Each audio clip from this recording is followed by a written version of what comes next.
And we are live. Good afternoon, everyone. Welcome to another episode of A Bookish Moment. I'm Sarah Burr. And I am JC Kenny. And Sarah, it's a lovely Tuesday afternoon here in Indianapolis. Sun's out, which means it's time to get bookish.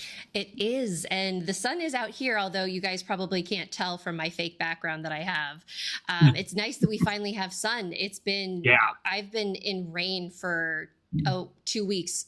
And it's just been so depressing to write in. But this is a very bright ray of sunshine for our afternoon. And it's fitting because we are joined today by Lynn Bohart. We're going to be talking cozy mysteries, which, of course, are near and dear to JC and my's heart. And I live in Seattle, where if you want to talk about rain. You're talking about rain a lot. So you know how we feel, Lynn. So that's wonderful. But welcome to the show. We're glad to have you here. It's going to be a fabulous half hour of being bookish with you. Before we get started and talking about your latest release, do you mind just briefly introducing yourself to our viewers? Absolutely.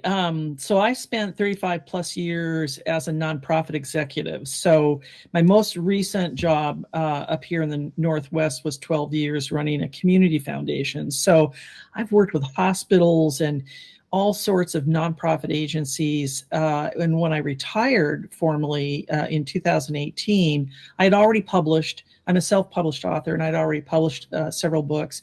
And I thought I would write full-time, but realized how isolating that can be. I was a single mom, and my daughter had already, moved out, and she's moved on to her own life. And so I started my own freelance writing company called Little Dog Communications. So I now write for nonprofits all over the world, and continue to write my novels, and actually a couple nonprofit books, nonfiction books. So I teach virtual classes through Green River College, which is also here in the Seattle area. And besides that, no, I'm actually developing a game based on my Old Maid series, and I have a movie producer that's trying to sell it to Hollywood. Oh, what fun. We'll see. Nice. Well, that's super exciting. So with that as your work background, your career background, how did you find yourself writing mysteries, and how did that love of writing mysteries lead to the Old Maids of Mercer Island? I have just always loved mysteries, and I've loved the paranormal. So all of my books, I have a detective series, the Cozy Mystery series, and a standalone novel. And they have two things in common. There's 10 books in total.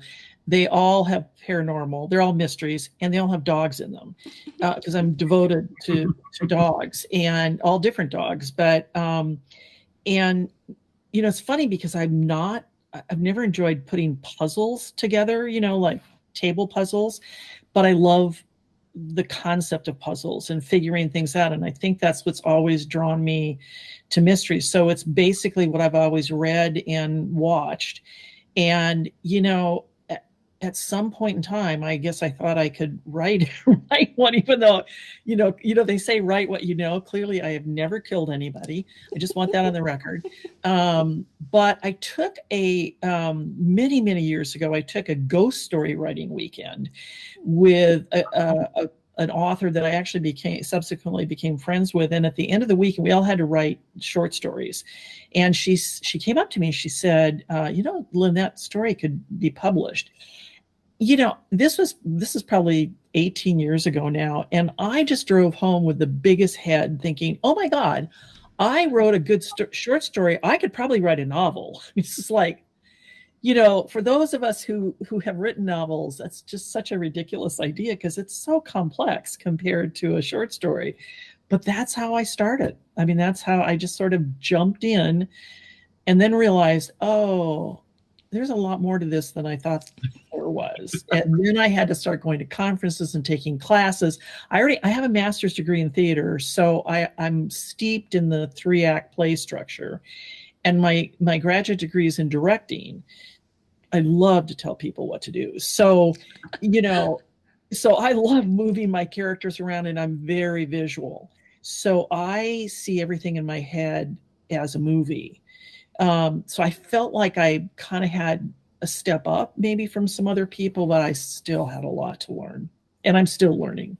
Well, I tell you what, you certainly learned extremely well, because here we are all, you, like you said, you 10 books. Number 6, No Place Like Home for Murder, your most recent book. Tell us about it.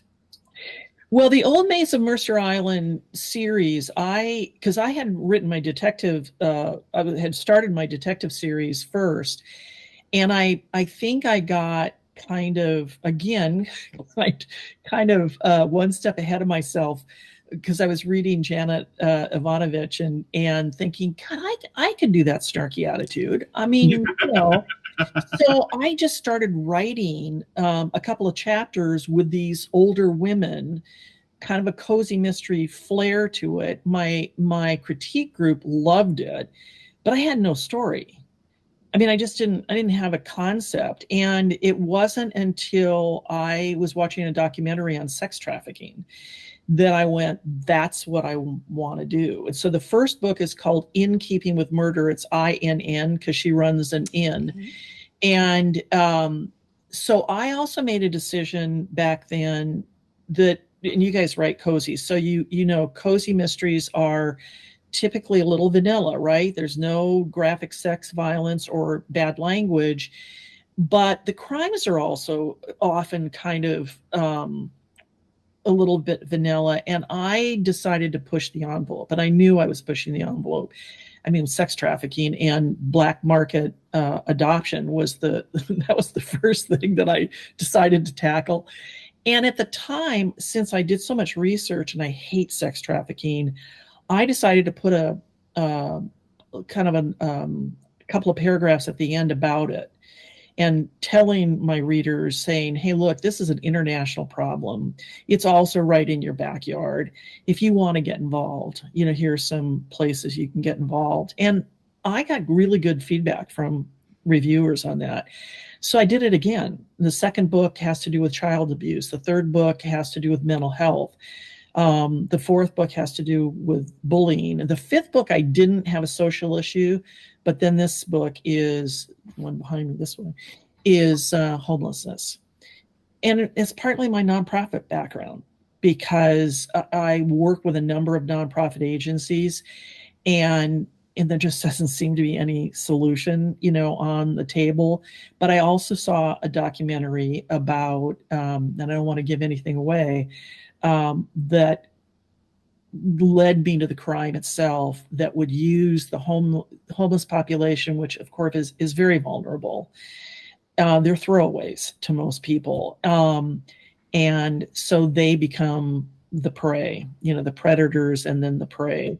And then what I did is I actually had the executive director of one of the homeless agencies here in the Seattle area act as one of my beta readers, to make sure. I mean, I knew a lot about homelessness, but I thought I want her to vet it, to make sure I'm portraying them, not just accurately, but in a sympathetic way. And so that's what I did, and people have loved it so far. And I've even had a couple of reviewers saying, boy, she's tackling a tough subject, but this was great. So, if I can entertain people and raise a little consciousness at the same time, I'm all for it. Yeah.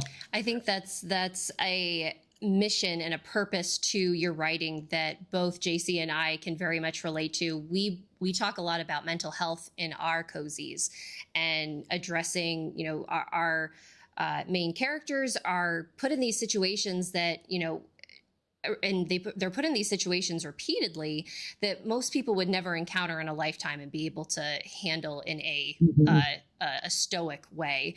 So being able to kind of peel back the layers on those topics, I think is what makes it brings a heightened sense of awareness, but also that mission and purpose to your writing. I think it just deepens the connection that you have with your reader. And it sounds like that your reviewers very much agree. Yeah.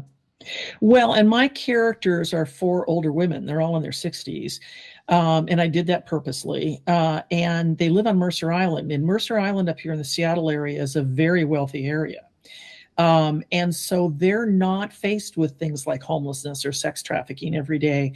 And so they're very giving, and they volunteer in their community and stuff. But even so, one of the main characters, Blair, is a bombshell. She's a 63-year-old bombshell who looks like Marilyn Monroe.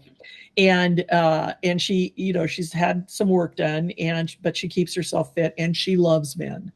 And so she dresses, provocatively, and she takes life.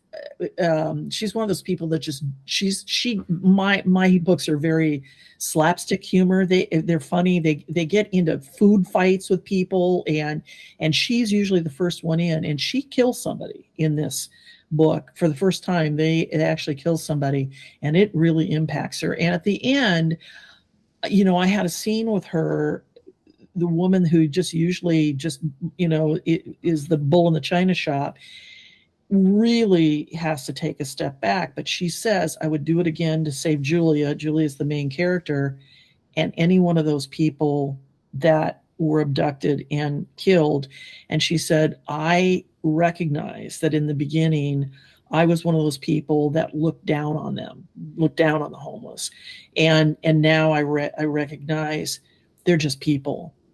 They're just people that are down on their luck, and they need a helping hand. And, so I wanted that growth in the character, so that the reader feels that too, and recognizes that as funny as it is in places, because there's ghosts in this too, and the ghosts are very helpful and sometimes humorous. There's a serious underside to this story. Well, that's because how when you think about how cozies operate, it's like we're in these warm, welcoming, fun, lighthearted towns, but then there's a murder that you're dealing with, right? And you're kind of grappling with this issue of how do I root this enough in reality so that we are respectful of the dead, and we're mindful of everything that's going on, but we're also having fun, and we're entertaining the reader, because that's what they're here for in a cozy mystery. Well, it's tricky. Cozy writers too, I think we have a challenge. I mean, it is different because I have a detective series too. And again, I've never been a police officer, but cozies, you have to create a reasonable opportunity for these people to get involved in murder mysteries. I mean, have any of us had somebody close to us murdered, and we think, I'm going to solve it? And there are people out there that do that. I mean, I listen to a lot of true crime podcasts and stuff, and there are people, amateur detectives that really devote their lives, but it's not common. So we as cozy writers have to create a believable situation where our protagonists would jump in, and then have the fortitude and the innovative enough thinking to actually do it, which I think is kind of a unique challenge. I certainly, yeah, I think, and I tip my hat to you, because one of the things as I was reading, No Place Like Home for Murder was really was the humor of it. I mean, just the first pages when Ruby's reading the book and gets disturbed, and I'm just going to leave it there. You all need to go out and buy your own copy to find out what happens that disturbs Ruby. Julia. It was like, you mean Julia? Yeah. Okay. Yeah. Ruby is Rudy is the character who somebody gets killed in her kitchen. Yeah. Right. and I apologize, but it was like I was just, I was snickering right from the start. And I love that. I'm a big fan of shows like Psych, Death in Paradise, those coziest type mysteries that have a lot of humor in it. So I'd really like to know from your perspective, to Sarah's point, we need to be respectful. To your point, we need to have a fair amount of reality and realisticness, if that's a word, in our stories. But then you have this humor that makes it so much fun. How do you do it? How do you add that humor? I mean,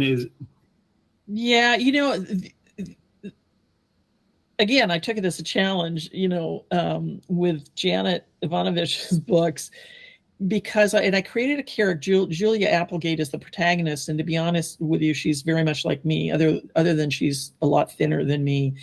But she, one of her strengths is a sense of justice. She's kind of she can't let wrong win, and she has, she's got these three friends who, and I created characters again with resources. They all have enough money to live. They're not wealthy, but they're not destitute. One's even at 66, I think she is. Doe is a CEO of a waste management company. She literally drives her garbage truck, one of the garbage trucks, into a building when Julia's being held hostage in the first book, and the police can't go in because they don't have a search warrant. They don't know for sure that she's in there, but the old maids do, and literally Doe crashes into the building, so now they have to go in. But there's a resource. She has this big waste management company. Blair has been married 3 times. One of them, her first husband, was a race car driver, so she drives like a maniac. And everybody knows, God, are you going to get in the car with Blair? You're taking your life in your hands, except she's very good. So I tried to create those sort of funny situations and personalities. They are so devoted to each other as friends. When I said they get in food fights, in book 2, A Candidate for Murder, they get in a food fight in the middle of a restaurant. And at the end, then it's like when the police show up, they pop up from behind the food counter with, spaghetti dripping down their face and stuff. And, they're older women. They're in their 60s. And they talk about sex, not graphic sex, but they swear. The women use shit and damn. That's as far as I go. And I've had reviewers that have said, thank you so much for writing about older women who aren't dead yet. I actually haven't had a reviewer say that. They really appreciate the fact that these women are smart, funny, sassy, and my new tagline for them is fearless. Be fearless like the old maids, because they just take life on. And that was in the very first book. One of their best friends died, not having really lived the life she wanted to, and she said that to them: "Don't be old maids." And we think of old maids as women spinsters, right?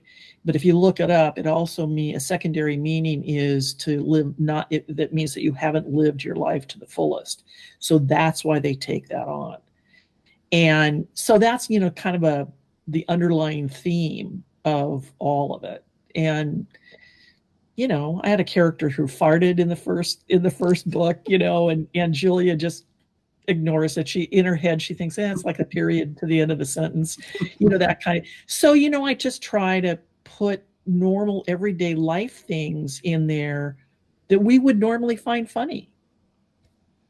I think I don't know if that helped anybody, but no, I think the humanizing and to your point about bringing these characters to life, I think that's so important for the reader to not only find that relatability, but just to get that connection and sense of enjoyment of, your characters are so vivid, and this circle of friends. I mean, I love books where it's you have a group of people sleuthing together.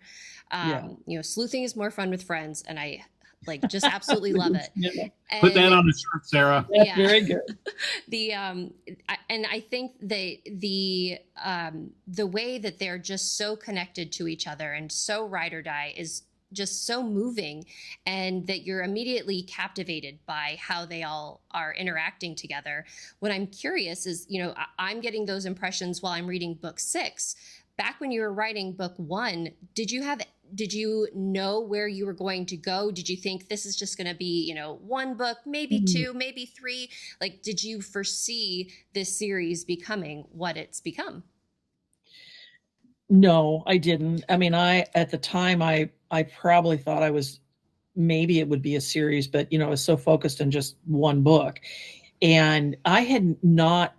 I mean, there's 2 main characters in my detective series, but there's technically 5, because Julia's best friend, and who helps run the inn, is also part. So there's 5 women that interact, and part of the challenge is creating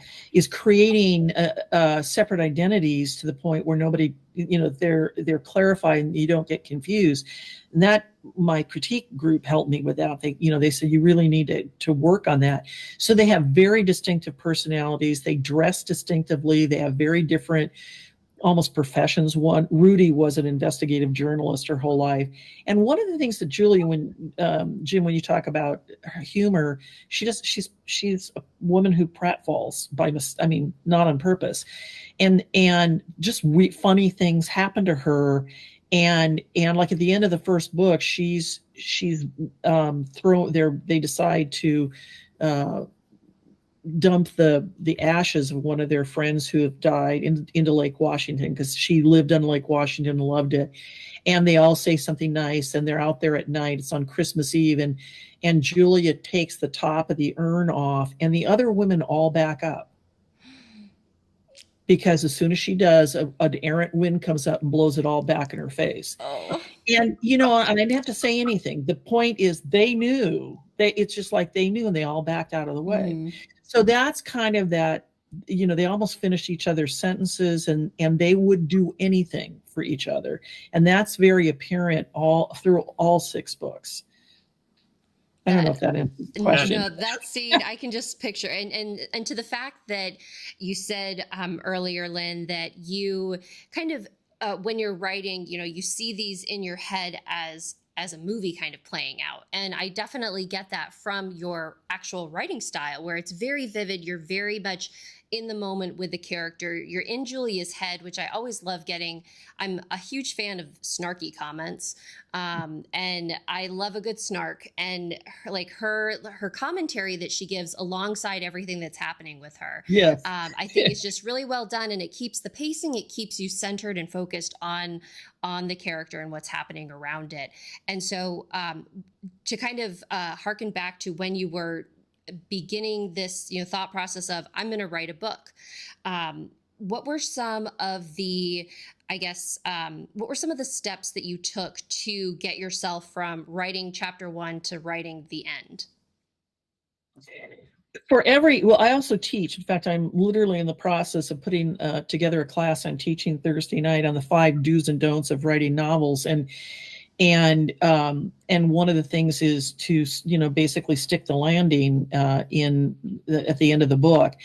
And because I always start with the ending, and this was true in my theater as a director, I always envisioned how I wanted the audience to feel at the end of the play. Do I want them so emotionally stunned that they're like stuck in their seats, or do I want them rollically laughing, or how do I want them to feel? And so I do the same thing with the book. So I basically, now sometimes the ending has changed and through the natural evolution of my writing, but I always know the climax and basically how I'm going to end the book, and then I write towards that. So and sometimes that's a challenge, because when you're writing in a series, to come up with something different every time that kind of really sticks with people can be challenging.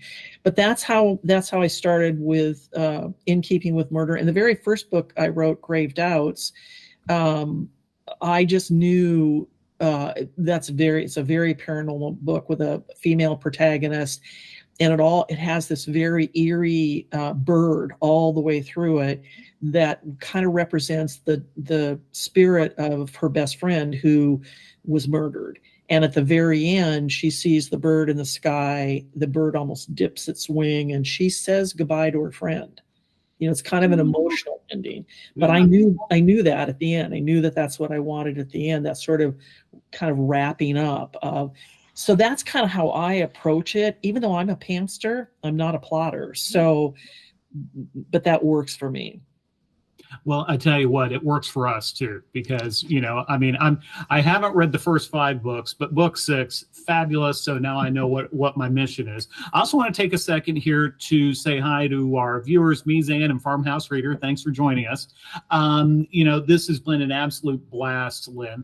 And I do have one quick little comment here since our time is almost up. I really felt like, when I first started reading this, I had a lot of Murder, She Wrote vibes, which to me is a super compliment, because you're talking about these competent women who are older, but they have, these kind of bigger than life personalities, and I just, to me, that was one of the things, that really struck me, because my mom, she loved Murder, She Wrote when it first came out. Mm-hmm. She was a woman in her 50s, just like Angela Lansbury. And, I just, for folks, if you're on the fence, if you like Murder, She Wrote, you're going to love these books, because it really this is very Golden Girls too. Once you get into all the women together, because I kind of studied the Golden Girls before I actually wrote it, and so it's very much got that vibe to it.